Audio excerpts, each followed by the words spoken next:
Alright, everyone, welcome back to another video, and, well, we just had a very interesting little surprise. No, it's not about Vaatu this time. That's later, okay? That's later. No, you see, today we're going to be talking about Avatar, as they've come out with a trailer for the new Seven Havens. And, well, we have mixed reactions, to be entirely honest, from various people across, well, everywhere. You have some who hate it, some who like it, some who are begging and pleading that it's not gonna end up anything like Korra, and they're actually hoping that it will somehow erase Raava and Vaatu. Like, okay. I can understand why some people do not like Raava and Vaatu. Yeah. Gigantic kites that are the reason for the Avatar state's existence and good and evil. I understand that. It's a little bit of a weird concept, and it's it kind of does ruin the world a bit, or does it? Okay, so truth be told, I actually liked book 2 of Korra. To be entirely honest, despite all the craziness that happened in there, it actually made a great deal of sense when it comes to the Avatar world and explained the mythos quite a bit more than, frankly, I actually expected. One, becoming the Avatar, how the Avatar state was created, how one human gained all 4 elements. That was actually important because at some point you would need to explain that. And, well, book 2 Spirits was the best time to do that. Also, I understand that a lot of people were upset and angry and not trusting the original creators of the Avatar show anymore because of Korra. Let me just make something incredibly clear here, okay? Get the hell over it. Because when it comes right down to it, if you want to blame someone, blame Nickelodeon. They're the ones who literally decided to make, well, Korra act the way it went. Not even joking. They were the ones who only ordered a single season for the new series. Then they saw how popular it was. Then they ordered another one. Then they ordered 2 more after that. Then cut the budget of those 2, so that way you're working with less budget than you were in the original freaking first season. That's why the first season was so good. And, well, season 2 kind of got screwed over because that had budgetary cuts as well. You want to blame someone? Blame Nickelodeon. They're the ones who ruined Avatar for you. I'm sorry to say this, and I'm sorry it literally took this long for anyone to actually say that to make it very clear. The thing I actually want to talk about is not about Javi and Nisha being the avatars of light and darkness or some other nonsense like that. No, you see, I want to talk about the daggone rhombus at the very end that kind of has people thinking, oh, it's Vaatu. Why would it be Vaatu? Okay, look, to be entirely honest, let's think about this logically, alright? Unless this is 10,000 years in the future, which it ain't. It's not, okay? Establish that right now. It's not going to be 10,000 years into the future. It's not going to be the next harmonic convergence. Maybe it's a few centuries after Korra. Maybe it's a few decades. We don't know. But let's be fair, it's not going to be 10,000 years later. It could be 1,000.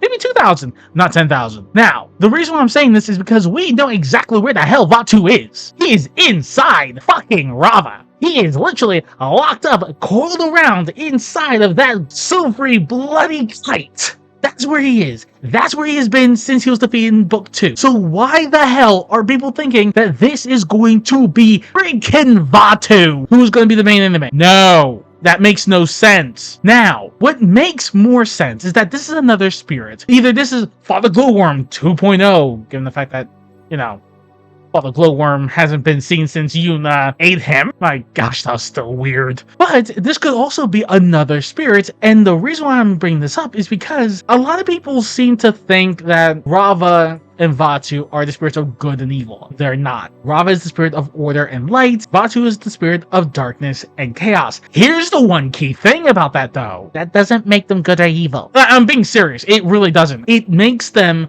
just fundamental forces that keep the balance of everything going. If you and Vaatu have the same fight every 10,000 years, why hasn't one of you destroyed the other? He cannot destroy light any more than I can destroy darkness. One cannot exist without the other. Raava needs Vaatu in order to curbing the worst impulses of order and light. After all, order and light can be just as destructive as, well, darkness and chaos. And of course, we know destruction and chaos, it's pretty damn bad, which is why you need Raava in order to hold back the worst impulses of Vaatu. Think of it like this. You have the freaking Mortis gods. So if you've seen Star Wars: The Clone Wars, you have the father who represents the balance, you have the daughter who represents the light, and you have the son who represents the dark. But if you notice, neither of them are actually good. Now, the father is willing to sacrifice himself and his family's future in order to keep them contained so that way they don't end up destroying the universe. Yeah, that makes sense. That doesn't actually make him good because he's forcibly keeping his own kids locked up. Breaking it, but it also keeps the sun from being able to go out into the galaxy and start destroying things for all. He fell to the dark side in that daggone show. The literal embodiment of the dark side fell to the dark side. He gave into his power, his lust, his hunger, and that's what made him go. Well, the daughter, in her nature, was trying to curb him, and they ended up fighting, and they were evenly matched. So that's the same thing with Rava and Vaatu. The only reason why Vaatu was able to go out and get so much bigger and Rava was shrinking is because the order that she had maintained, the status quo that she had created during her reign,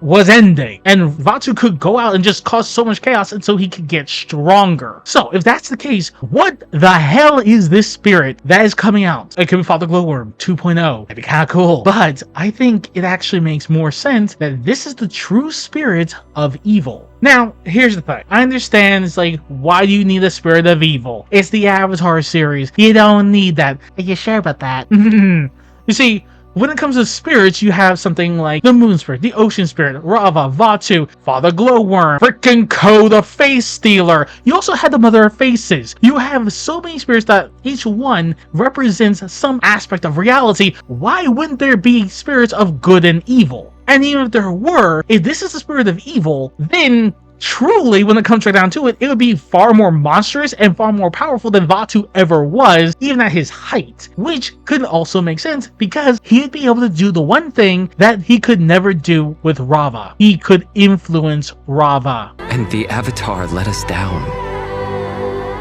That's why when you see freaking Korra in the Avatar state smiling like a maniac, seeing the city burn, I believe it's because she's been influenced. Rava itself has been influenced by the spirit of evil to basically not give a crap, to basically be the destroyer of the world. But Korra is also the one who saved it. So it's entirely possible that when this spirit of evil came down and started causing a whole bunch of crap, Korra had to make a choice. Either seal it away and basically condemn the world to basically become fractured, a remnant of itself, or the entire world goes up. Because let's be fair here. To justify this, you could easily say that it's because of the 3 spirit portals. Remember that the world only had 2 originally, and those was because Rava and Vaatu decided to play, well, split them. So they both wrecked through the spirit world into the mortal world. That's why you had spirit portals being colored the way they are, and why they come together. It's massive spiritual energy that is connecting to the place where they broke through. Problem more than likely was chasing after Vaatu when they broke through, which is why she had to make her own portal. Now we have that. Why am I saying 3 portals is important? Unlike the portals from the northern and southern poles, the one in Republic City is completely new. It has no guardian. It has nothing that actually represents it other than maybe the Avatar, which would be a bad thing. So if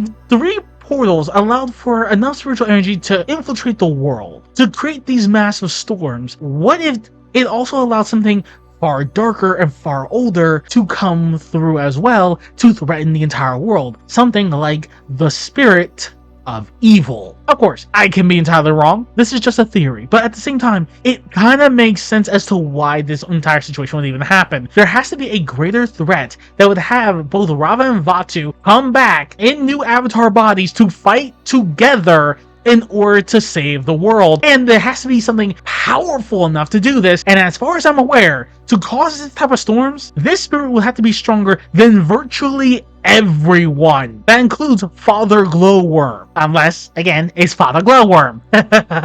You never know. We don't know what happened to the guy after Yoon ate him. You know, I swear, that would actually be kind of cool to see Yoon come back. And just be like, oh wow, I'm in the future. Okay, let's wreck some shit. Or would you rather just kill me? Maximum extermination! Exterminate! Oh gosh, that'd be funny. That's it. That's what I'm thinking. This is the spirit of evil, or it's Father Glowworm. This is why Pavi and Nisha are here now. The avatars of Rava and Vaatu, light and darkness, order and chaos, because they're both needed to take down this one thing that is so much more powerful than both of them on their own. Not only that, but allows the writers to recontextualize the entire black and white situation when it comes to Rava good, Vaatu bad. Yeah, Vaatu went completely nuts and went all... Now prepare to face oblivion!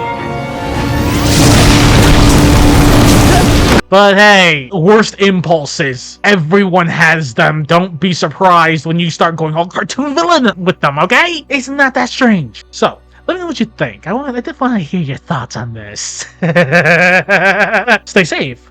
Have a good day. Try to stay cool because holy hell it is hot. And I'll see you all later. Now, a scene from Backdraft.